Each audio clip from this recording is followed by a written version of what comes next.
Hello, everyone. My name is Alex Tran. I am the Northern California Architectural Sales Consultant for BMD in the Millwork division representing Marvin. And today I have with me Maria Danielides from Maro Studio. Maria, great to have you on. Thank you, Alex. Good to be joining you. Could you tell me a little bit about yourself?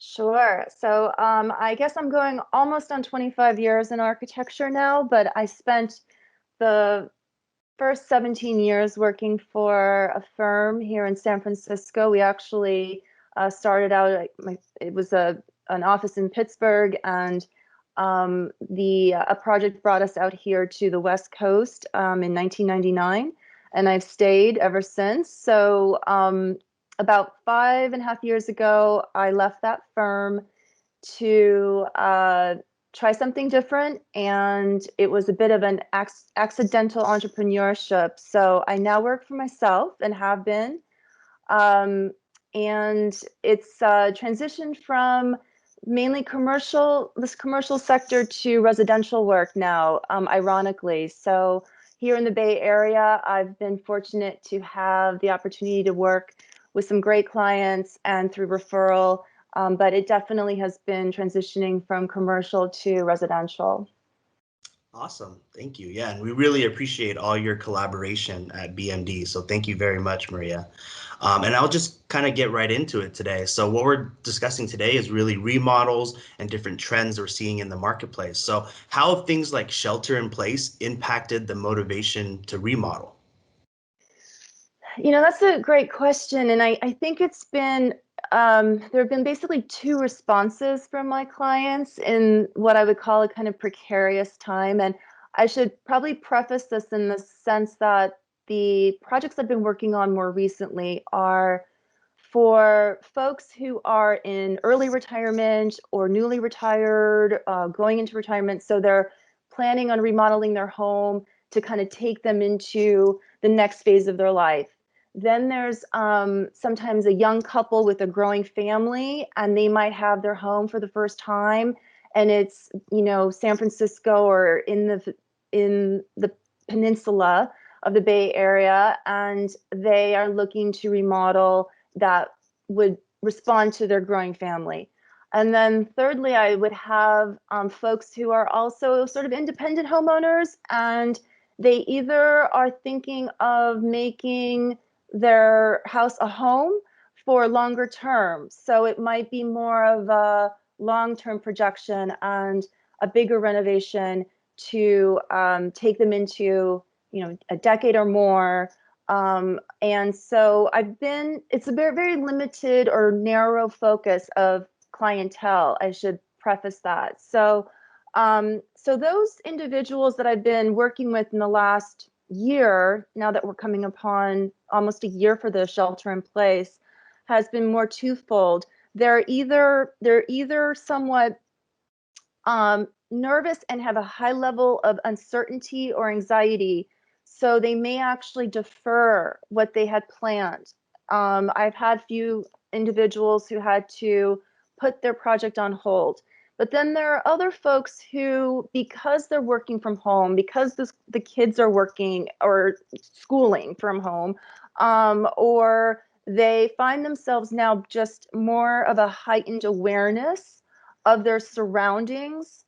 And so their home, which seemed relatively fine for the hours that they spent on a normal work day or weekends and whatnot, has become more, they just have a heightened awareness of deficiencies, or there might be things like disrepair that is really becoming more of a front burner issue for them. And that could be any number of things: temperature control, noise mitigation, separation, a quiet space.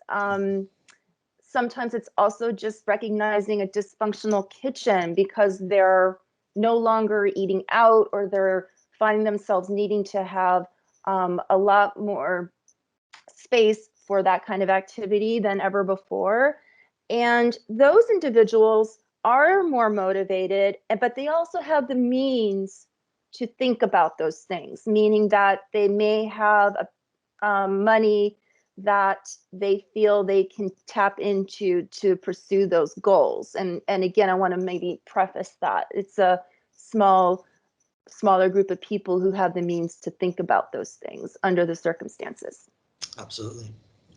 Yeah, thank you. I can tell you from personal experience, being home and not being on the road or being on a plane or being in Minnesota, I definitely saw things at home and I'm like, well, that's not working. We're going to have to change that. Or that patch of dying grass in the backyard is going to have to get sorted out for summertime. So, absolutely. Now, any specific changes in architecture that you see? I don't think I would call them changes per se. I just think it's more about implementing things like privacy or noise control, letting in light, good lighting in general. Maybe it's artificial as well as natural light.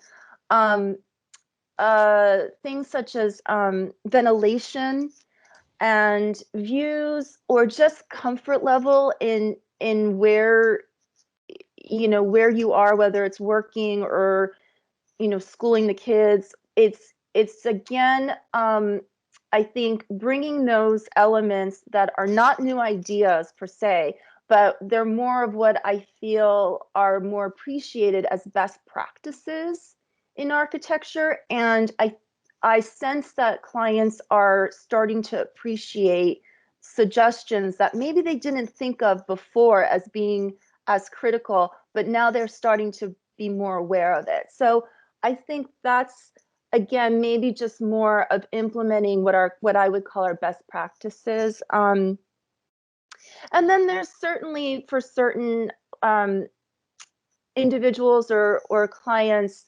they're focusing on spaces that maybe they don't have right now, such as getting that proper game room to escape with the family, or maybe they do need a glorified office space in their home, because if they're in tech, they may actually feel like they're going to be working from home forever because that seems to be a trend in their workplace. But I do see that there's a focus on sometimes spaces in their homes that are additive in nature or modified relative to those things that I mentioned before, which is a heightened awareness of deficiencies Mhm.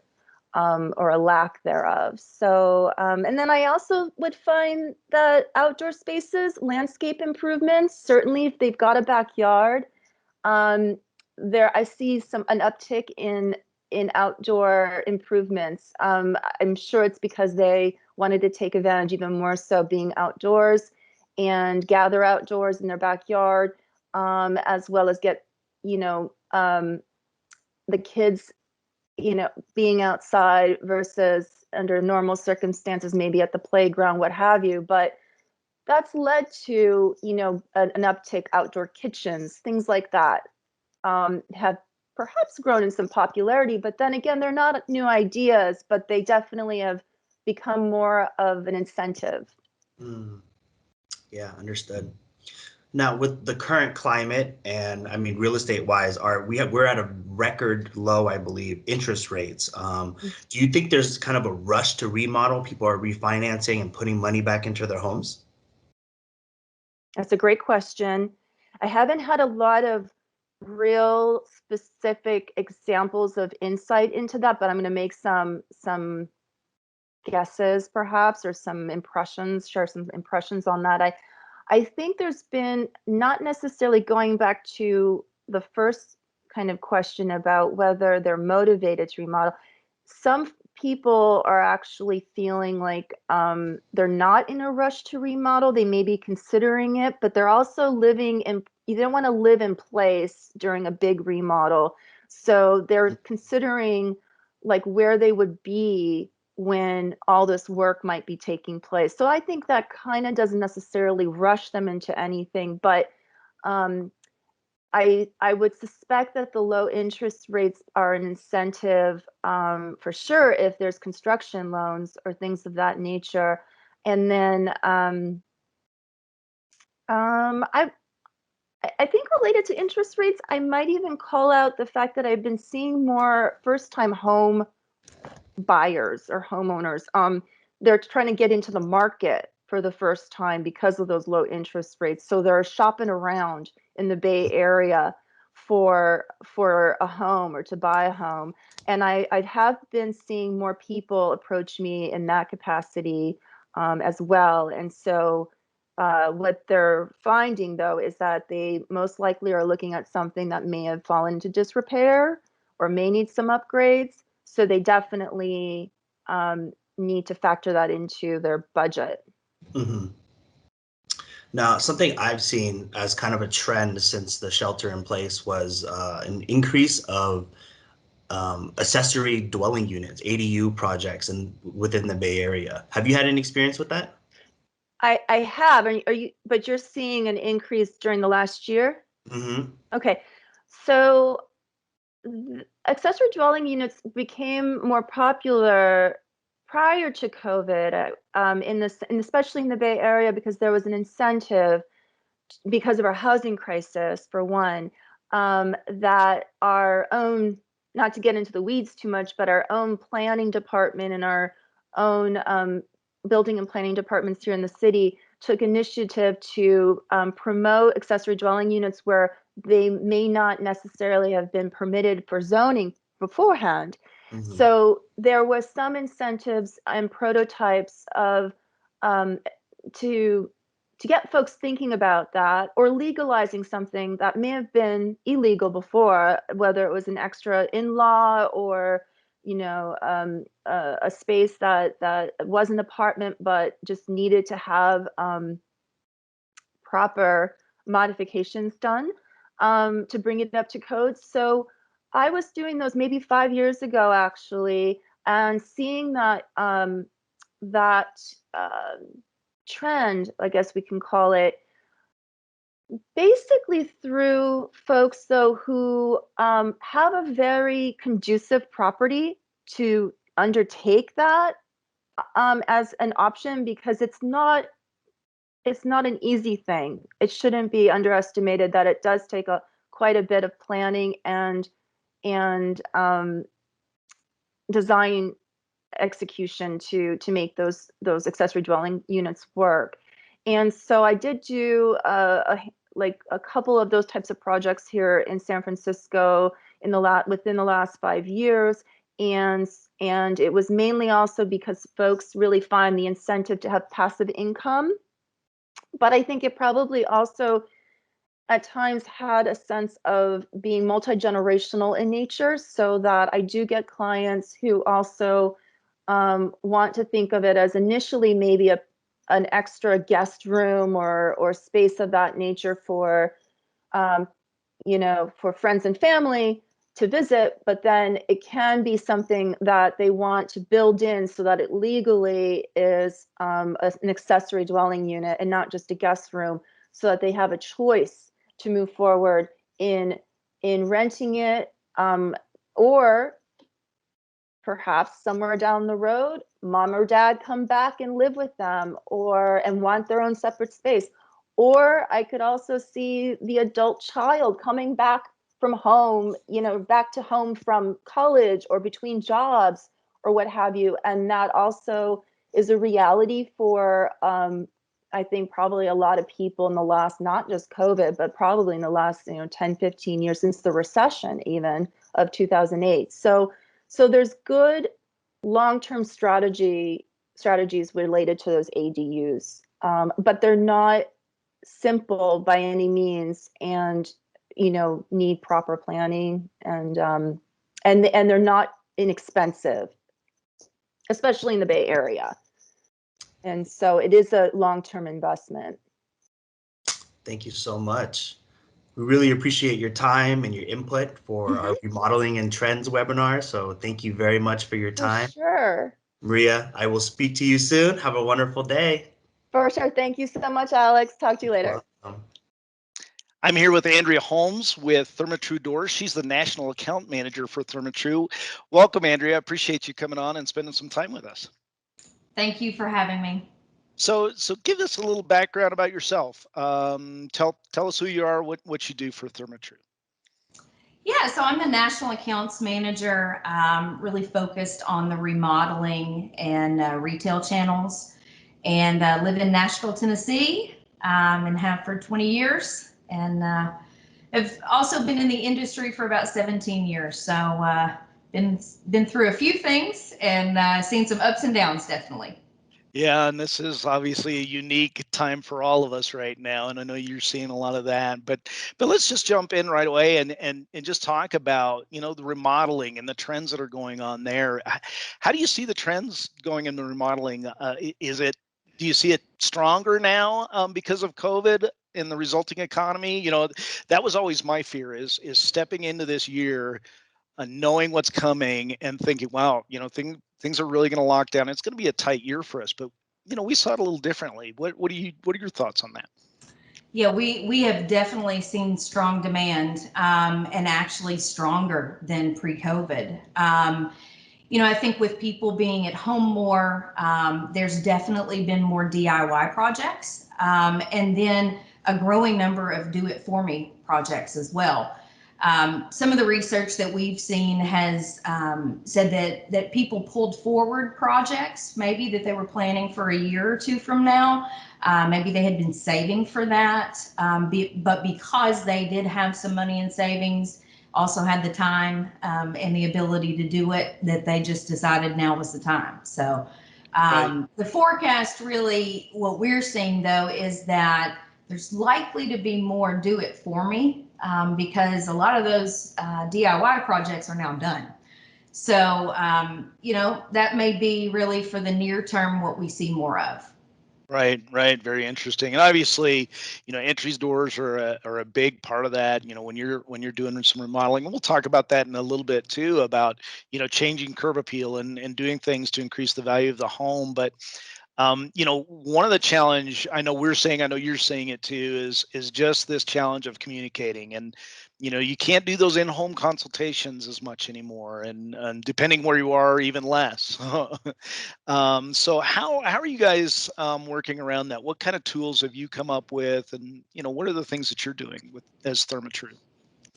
Yeah, so the remodeling companies that we work with, we already had existing digital catalogs that were available. Now, what we are seeing is those companies are utilizing technology more. They're doing, instead of those initial consultations in the home, they're having those virtually. They're sending links to information that the customer can browse online, kind of do some selections, if you will, and narrow down their choices. And then really until the selection and measure visit is needed, that's really the time that they would actually schedule something and be in person. So we're definitely seeing people utilize that technology. And, I think we've probably jumped forward a few years in technology in our industry just in this short period of time. Yeah, absolutely. And looking at your background right now, we were talking about how you guys created this virtual experience, which is huge right now. The technology. You talk about the technology. It's really changed how we've done it, and now you were getting more and more comfortable with doing face to face over a camera like this. And so talk about your virtual experience a little bit, because I think that's a great tool for people to dig in. Yeah, absolutely. You can visit it through the thermatru.com website. It's actually on the homepage. You're able to click through and just put in an email address and some basic information. It really is providing a broad experience that is introducing new products, really reframing our premium product, our classic craft doors. Really cool features in being able to change out some of the facades on the home from our 5' product, and then swapping out the doors to give a look in different styles of homes. So there's also a great amount of information, tools that can be used to help sell, and then really some information for training and things that you could come back to over and over. Right, right. It's really good, and I love the fact that you can do that. It's interactive, and that's that's the key right now. And as things start to open up, you get that direct connection a little bit more and more. But this is such a good thing for at least a baseline start, and you can have those conversations, and it's a real unique way. So, really great work there. I really love that. So, you know. The other thing that we're facing, obviously, are delivery times. With material suppliers and things on down the line being delayed. And how are you guys addressing those things? How are you handling that? And what's your key on that? Yeah, I can't give enough credit to our team. They are diligent every day looking for the ability to maximize capacity and balance that with the demand that we have. They're looking at all options that are available. So one instance, one of the things that they did is we converted what was a steel door only production line so that line can now toggle between making fiberglass doors and steel doors. So they're looking at every option for what can immediately be done in the near term. And then, our parent company, Fortune Brands, always supports the growth that we have. And so we always have the longer term plan for how we maximize production. But, our plan is running 6.5 days a week. That other half day is just for maintenance. And so yeah, they're doing all that they can. And I've been very impressed with what they've been able to do in juggling all the things they're looking at. Yeah, that's super. That is just a beast for us right now, all to tackle. And it's not just, it's obviously not just Therma-Tru, it's everybody across the board that's facing this right now. And so, keeping that communication alive is big for us. And knowing, setting those expectations and try not to get too aggressive on the expectations, but just be honest. And I think that's appreciated. So let's talk about trends a little bit. And the green, one thing maybe not related to COVID, but really on everybody's mind, is the green side of things and more efficiencies and things like that. And tell me some of the advances, some of the things that you've done to to address those kind of things. Yeah, so Therma-Tru pioneered the fiberglass door years ago. And so, fiberglass doors have a higher R rating, which, is obviously very appealing when it comes to the green message. Really is that measure of insulation is drastically different in fiberglass doors than it is in wood doors. So, we were a little bit ahead of the curve, I think, from that standpoint, even before the green movement took on. Therma-Tru does take it a step further, though. And so we go to market with a full door system approach, meaning that all of the doors, the glass, the components that go into the door unit, they are all engineered and manufactured to work together. And really the meaning for that being, for a tighter seal, for less leakage, for better performance. All of those things are, made to work together instead of one manufacturer making, the seals and someone else making the hinges. So everything is made to work together. That just allows us to have a better performing door. The other thing is, so often it is kind of placed to the side that installation is so important when it comes to efficiency. And Therma-Tru saw the need in making sure that doors are installed properly, creating that tight seal. So we actually created a certified installer program that trains installers on the proper installation of Therma-Tru doors. So there is a course that's available, and through those courses, an installer can be certified and they can promote that, for their business. And that just means to us that we know that more doors are being installed properly. Right, right. And I know Millwork, who you know is a certified installer, Yeah. and that program's been very good for them for their installations. And I know they do a ton of Yeah. door installations. And it's nice to have that factory backing behind that too. And when you do it consistently over time, you do things the right way. So that's a great program that you guys have. Yeah. The other thing that we talked about a little bit was going into remodeling, some of the trends we're seeing is people are remodeling their space now. They're building their castle. Their castle is their home, and man, we're stuck here. We want to do something different. But there's an investment with that, and price always comes into it, and that's always the debate. What do I want to spend on this? But I think you guys have some great statistics on what the value is in doing an entry door and the curb appeal and things like that. So let's talk about that a little bit.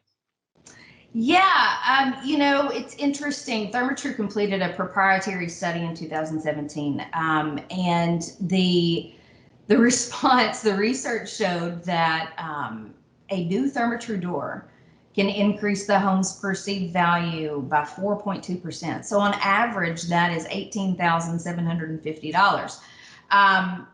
When it comes to curb appeal, that front door is such an important part. And clearly you're not likely to have the cost, be around that $18,000 range. So you're getting a great return on making a replacement in that area. So, it's very important that, and the perceived value being that, anyone can drive by the home and that's what they think that value is. So, Yeah, yeah, and I think you quote a stat. We may show it here, but it's the improving curb appeal is one of the top 5 most valuable upgrades you can make, and that's from the National Association of Realtors. So that it seems like such a simple thing, but it's not always thought of as that impactful. You think about people doing drive-bys, and you drive by a property, or everything's online now, and you see that first picture you see is of the front door and the front face of the house, and it becomes so key to that. So even as we see the trends, of people remodeling and doing things inside the home, that's a great addition to it as well. That it's an investment for down the road when they are ready to sell, they are ready to change, whether it's upsizing or downsizing, right? yeah, Yeah, absolutely.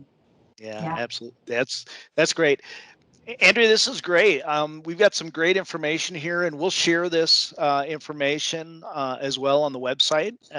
So if people want to go and see some of these statistics and talk about some of the things to homeowners that they're talking to along the way, these are great selling points for just doing the right things right now. So I appreciate your time. This has been great, and good luck to you moving forward with Thermatru.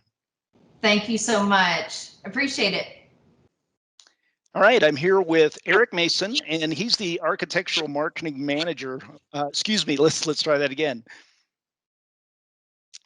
All right, I'm here with Eric Mason now, and he is the architectural market manager for Marvin. And Eric, thanks for joining us. I really appreciate you coming on. Thanks for having me, Mark. Glad to help. It's great. So tell us a little bit about your background. Where you come from? What's your expertise? Well, Mark, I grew up in southern Iowa, so I was a son of a shop teacher. Always grew up working with my hands on summer projects while he was on a summer break. So just naturally took a liking to being involved in the trade, and moved into the contracting world as I got out of school. And then as time progressed, I went to work as a millwork sales rep. Got involved with windows and doors, and ended up working for Marvin. So I live down in the Kansas City area in a little historic town called Liberty, Missouri, on the northeast side of the Kansas City metro area. And it's good for me because really my background is, my passions are historic preservation. I'm really involved in historic work, along with new construction builds that we do, supporting architects. So I kind of still get to get my hands dirty and get involved with some design elements and some construction elements, and yet be able to go home at the end of the day and hang my hat.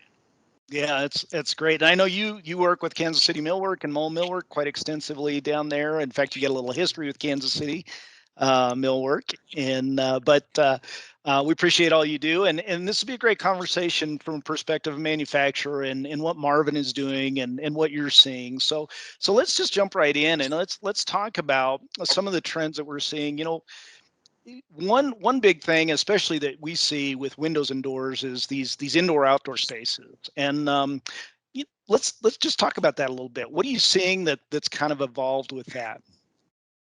Yeah, we see with the design community really wanting their clients to be able to blur the lines from the inside and the outside. These large scenic doors where you're opening up a space, maybe it's right to a patio or a lanai, and just being able to enjoy the outdoors, but yet not be in the outdoors. Maybe it's a screened-in structure. No lips or very low lips on the doors, so you have a seamless transition from the floor to your threshold, or your door out to your deck, or whatever that space is out there. So we do see a lot of that. Here in the Midwest, people like their fresh air still, so it's nice to be able to maybe unwind, or maybe you do a Zoom or a Teams meeting from your lanai area out, enjoying the breeze as the weather's warming up. Yeah, that's right. Yeah, and I guess it always changes. It's a little more seasonal for the Midwest as it is in California, but we're seeing a lot of that too, and just it seems like obviously California and these warmer climates, and maybe even Dallas a little bit, and except for the humidity maybe, but they're used to opening these things up, right? But you're seeing more of that down in the Midwest. We are, we've got some, these larger format doors with screen options too. And that's the biggest thing is, being landlocked here in the Midwest, we might see a picture from Howe's of this gorgeous West Coast house with, this ocean view, whereas we don't have that. But apparently we always joke they don't have bugs out in the West Coast either. The bugs all stay here in the Midwest. So it's really important to be able to open up that space, but yet have a screen to keep those bugs out. We do get a fair amount of bugs. Yeah, those and the spaces are just beautiful now, and and people, we talked a little bit about people being more confined now, and some of these stay-at-home orders, and no matter how you feel about that, sometimes that's a real challenge for people. You got the kids at home, you've got you at home, you're always at home. So what's kind of happening with that? How is that changing the remodeling side from your perspective?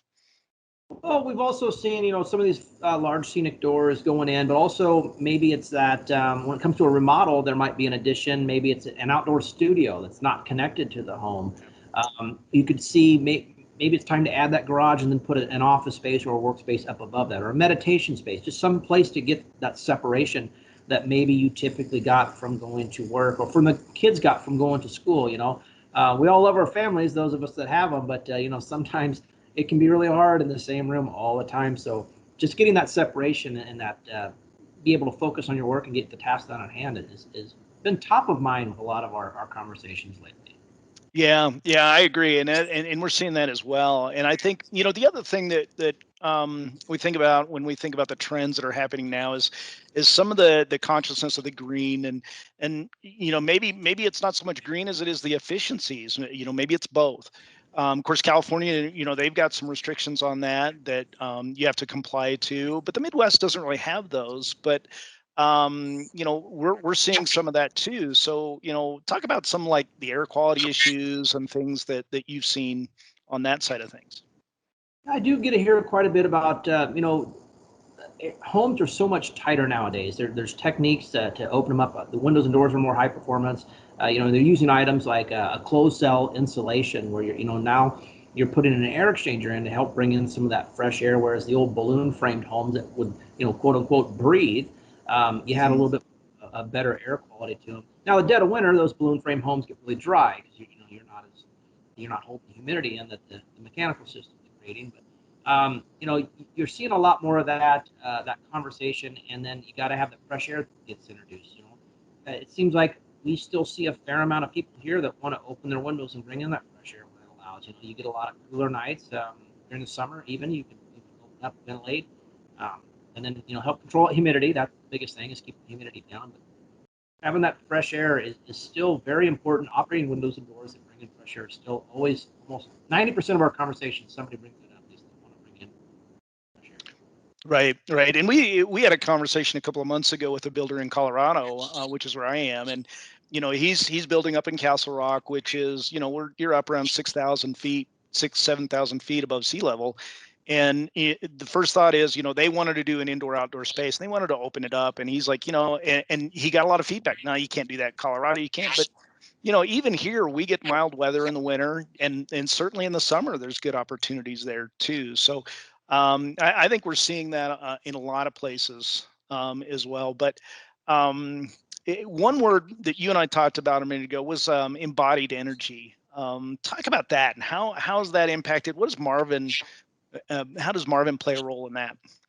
Well, it does seem like when people start talking about a green building technique or being more environmentally friendly, the one thing that we discuss is the embodied energy with our fiberglass products. You start comparing it to maybe a vinyl, which is a petroleum-based product. Fiberglass comes from silica, basically. It's a base component. So plenty of silica available around the world, and it's a green building technique. I mean, you're forcing some products into a die, creating exothermic heat, and then it's coming out a pultruded piece of fiberglass. So we're not taking that out of a petroleum-based product. We're not shipping that on containers around the world to be recycled or remelted.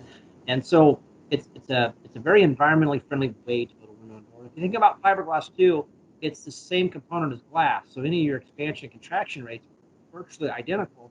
So we've really kind of engineered any seal failures or issues you might have down the road, especially with these bigger door openings that we're asking you to do nowadays. It's good to have a nice stable product that won't move in the between the hot and cold cycles in winter. Right. And that's great, because you've got it from both sides of that too, right? You've got the efficiency side from, when it's installed and when it's performing in the home, but you've also got it on the manufacturing side, and you've got those green aspects of that you just talked about of the fiberglass. So that's great. And maybe the last thing, just a little touch on, we talk about the oasis at home, right? We talk about people are remodeling, and we're seeing a little bit of this shift where they're not necessarily looking for a new home build. Now's the time to just stay at home. Let's do something with the home, and we talked about that a little bit, where it's the family all in one place. But in some cases, whether there's a stay-at-home order or just people are trying to confine a little bit more, stay a little bit tighter at home. Now you've got this space that you're staring at four walls constantly. And they're kind of moving in that direction. What are you seeing on that? Well, we've seen plenty of maybe it's not a full-blown remodel, but they need to add some structure because that typical sliding patio door off the dining room that goes out to a deck, maybe that's going to get taken out. That's 6 foot wide. And they're going to put in a 16-foot wide, 8 foot tall door. Have a moving wall of glass now, whether it's a biparting French door or a multi-slide door or a bifold door. So we see a lot more of that. Maybe they expand the deck, but then you've got all this glass that's letting in this light. Again, we're blurring that line between the inside and the outside. So that encompasses structure. So it's a remodel, and we see a fair amount of that where maybe in the past it might have been easier to just pick up and move and find another home. It does seem like when people decide to stay put or in their house a little bit longer, we start doing projects like that. So we don't do the whole house. It's not a new build, but we might get a couple of doors out of it and a window or two. Right. Yeah, it's really good. There's, a lot of changes. And it's interesting to see. And we talked earlier about, going into 2020 and when things started locking down, you really started worrying about the economy and what was happening. But last year was a strong year for the building industry, and, remodeling was a big part of that, I know. And so it's good to see things to continue, and people are able to do these things. And this is a good focus for businesses that we're talking to. So absolutely, yeah, it's great, Eric. Hey, I really appreciate the time. I wish you luck, and it's great to work with you. And thanks for spending the time with all of us here today. Thanks, It's great to talk to you, Mark, and have a great day as well. All right, thanks. All right, I'm here with Rob Ross, and he's the principal for Trad Building Design out of Boulder, Colorado. And welcome, Rob. It's great to have you with us. Yeah, thanks, Mark. Yeah, great to be here. Glad to answer some questions. All right, good. Well, let's start off by telling us a little bit about your background. What do you do? Tell us a little bit about Trad Design and Build. Yeah, so I'm our architect. My business partner is a general contractor. So we are a true architect-owned residential design build firm in Boulder, Colorado. The bulk of our work is remodels and additions in the county, though we do custom work as well, both accessory dwelling units, custom homes in and around Boulder and Boulder County. And Trad is a little over 5 years old now, but collectively, Dan and I have both been working in the Boulder area for since the mid-early 2000s. So 2006, 7 for Dan, I think 2001 for me. So, we've been doing a lot of work here on the Front Range and in our area for quite some time. So a lot of homes have seen our our influence and touch, both as working independently and together. So. Yeah, that's great. So Boulder, a kind of a unique area for those who may not know. Boulder's just west of Denver, basically, and is that whole area around Boulder, between Boulder and Denver, has just grown, and a lot of things around built around the 60s and 70s, the old bi-level and tri-level that was so popular for so many years, and so when we talk about trends in that area, that's something you've really worked with, is taking those older designs and just giving them new life, giving them a contemporary feel. And just talk about that a little bit, about what you've done with that kind of market. Yeah, Boulder, like so many other cities around here, has such a large collection of housing stock from that time frame, and branches included. And but the bi-levels in particular are always their own unique challenge to improve architecturally, make them unique, make them special. Take something that hundreds or thousands of them have been built, and give them a new life and character moving forward. So they particularly poor entries, many other features, low ceilings and things like that, are some of the baseline improvements. And then on the green building side, having and doing work in Boulder and Boulder County, we do have some of the more stringent, rigorous green building codes in the country. So even when you're tackling, updating something like a bi-level, the goal isn't only always to, architecturally improve it and get something the client is excited to have in the end. A big part of that is, what are we doing to improve, the energy efficiency components to that, and, everything from, windows and doors to mechanical systems. Right, and I know you get into the kitchens as well, and some of the designs with that, and you have your own cabinet shop, and it's just interesting. And some of the things we were talking about today is, how people are spending a lot more time in the homes. They're moving in with their business, with doing business with home. You've got kids in the home more often, and trying to spread out. And I got to spend some time with you last week on one of your projects, and really, you guys did a great job just opening up some of that area, which is, some we're seeing it's coming more compartmentalized, and where we want to section off the office space and give it some privacy. But you opened this one up a little bit, and was that something that that's kind of been a trend that's going along around for a while? Do you see that changing, or is that something you continue to move with? Yeah, I mean, there definitely is demand for more private space, giving people and kids working from home. And it's interesting, a lot of our projects currently under construction were planned either before or early days of COVID, before some of that influence overly dictated what we were doing in these homes. Bi-levels in particular, ranches, opening them up from some of that compartmentalized design that we saw in a lot of these older homes still is very popular. Low ceilings that are just under 8 foot or at 8 foot, kitchens that are closed off. Opening up those living spaces still is a very common trait, trend, and detail that we do for folks. Vaulting ceilings in them is a very popular thing that happens and really transforms those spaces. But as far as dedicating, quiet space, that's varies client to client, but there's always that drive for the guest room / home office that can be closed off, or thinking through, where somebody can work. We still do put in, little cubbies or niches or dedicated workspaces on projects. They're not always as private as maybe they would be now with so many people working from home.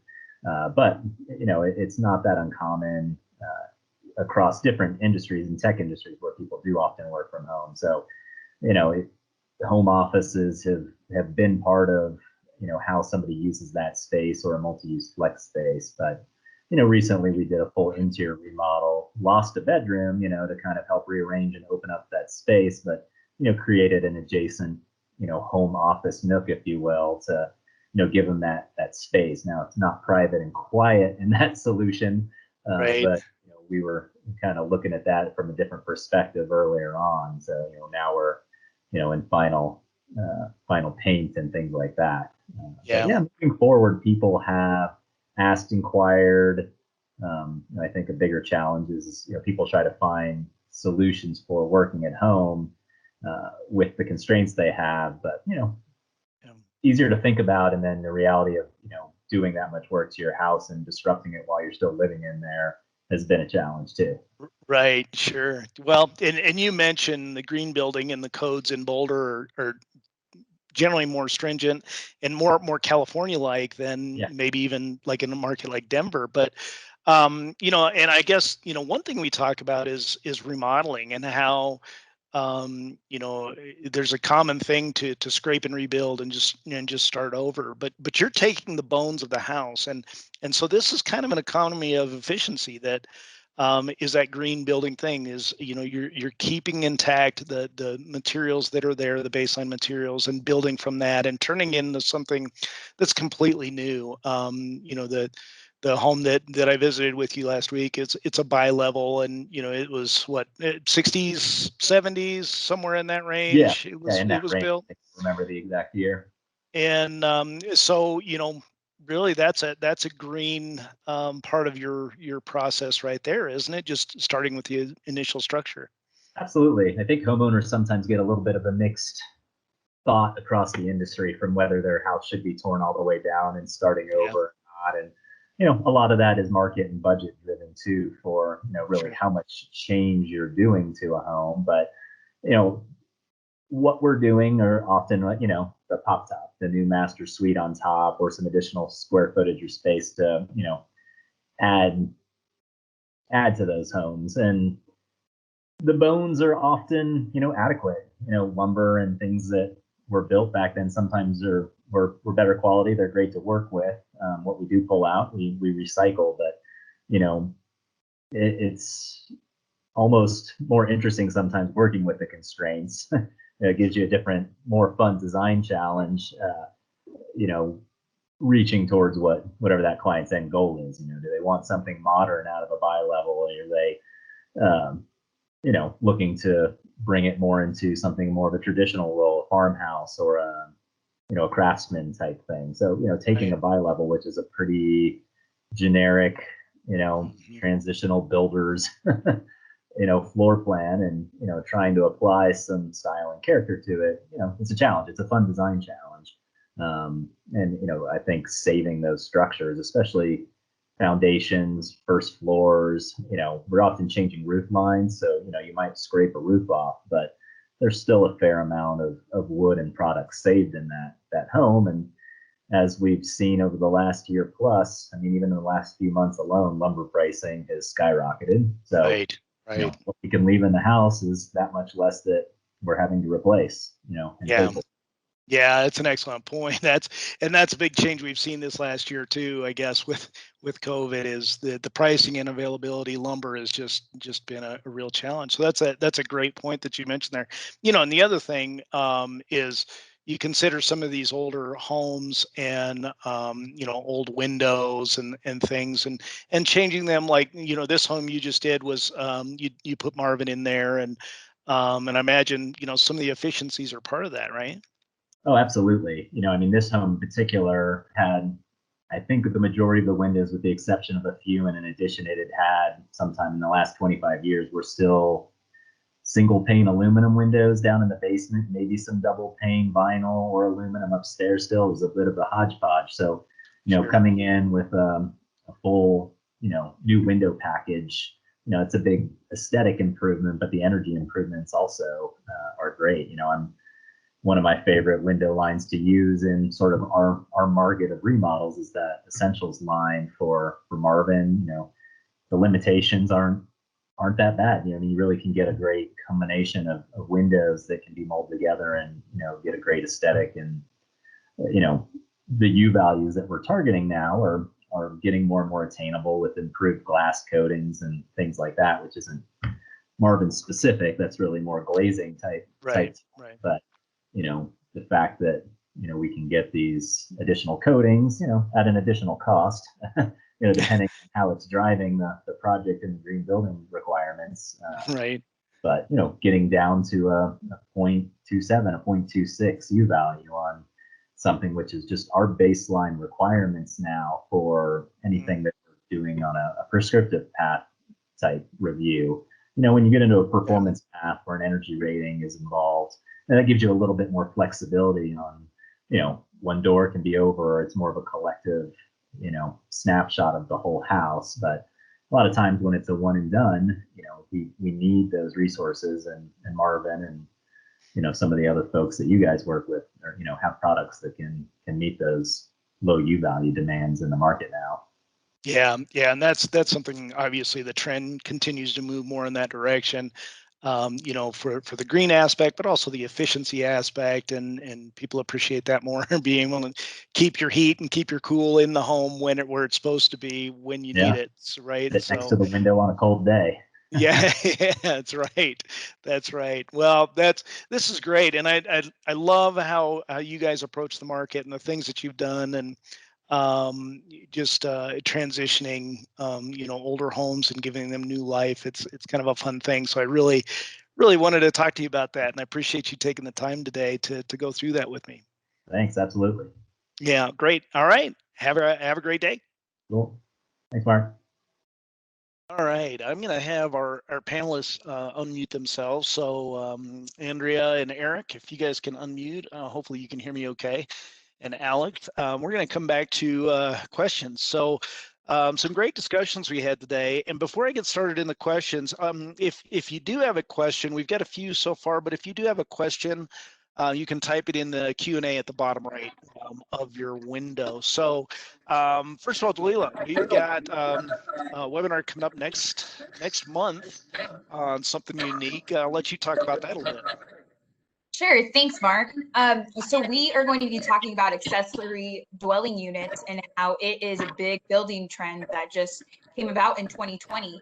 So we're going to be talking about that. That's going to be in April the 20th at 9 o'clock in the morning. And if you guys want to register for that, that is already up on the bmdusa.com website. Looking forward to that. Thanks, Mark.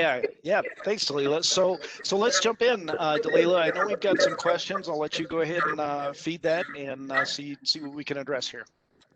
Sure, great. Our first question for all the panelists, we have, in your opinion, what is the #1 remodeling request you are seeing?